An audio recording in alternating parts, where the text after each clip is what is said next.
I wanted to show you some of the fall characters that I'm doing. This is a tree that I do every year, but this time I did it a little different. He's not outlined in black. And this is a new squirrel that I'm doing with a basket of nuts. And he's really big. He's romping through the leaves.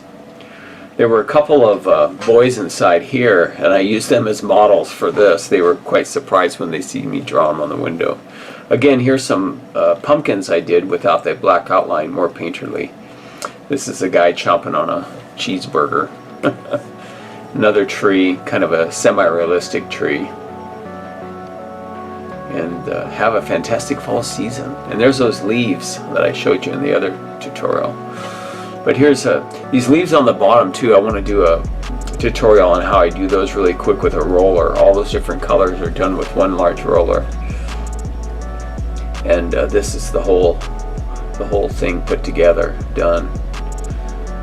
And sometimes I use black with a white outline. It looks good for fall. And there's those leaves again. I wanted to show you the leaves and the moon, harvest moon.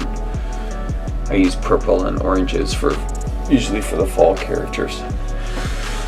And then I wanted to talk about reference. Like here, I want to start doing new characters and different characters. So I was looking for some different owls because I've been painting the same owl for about 15-20 years. So I'm going to try a different owl and try some different characters. So here I am googling pictures, and I just type in I want images a certain size, and then I print them out on my printer. I think this is some Disney one from Sword in the Stone or something, but I thought I would do this character, and here he is. I've got it taped on the window on the side for reference, and I'm painting him. And also, that's another tip too. You can go on the inside and look at and then you can check your artwork. It's like holding it to a mirror. So here it is all done. I'm pretty happy with it. The eyes are kind of goofy, you know. And also, I'll use realistic stuff once in a while. I got this raccoon and this other picture of a raccoon. I haven't done many raccoons. And it ended up looking like a cat almost, because I wanted to make it more feminine. It's a female raccoon, but so it kind of looked like a cat. Same with this. Sometimes I'll get reference material, but I won't copy it exactly. Like I got that squirrel, but I ended up painting these two guys instead, using that reference. So doesn't even look like it, but it still gives me an idea. What's all the hooting and hollering about? You'll go nuts too when you taste the... And then it talks about the pepper bacon cheeseburger. This is the window here. Don't leave without trying our delicious pepper bacon cheeseburger.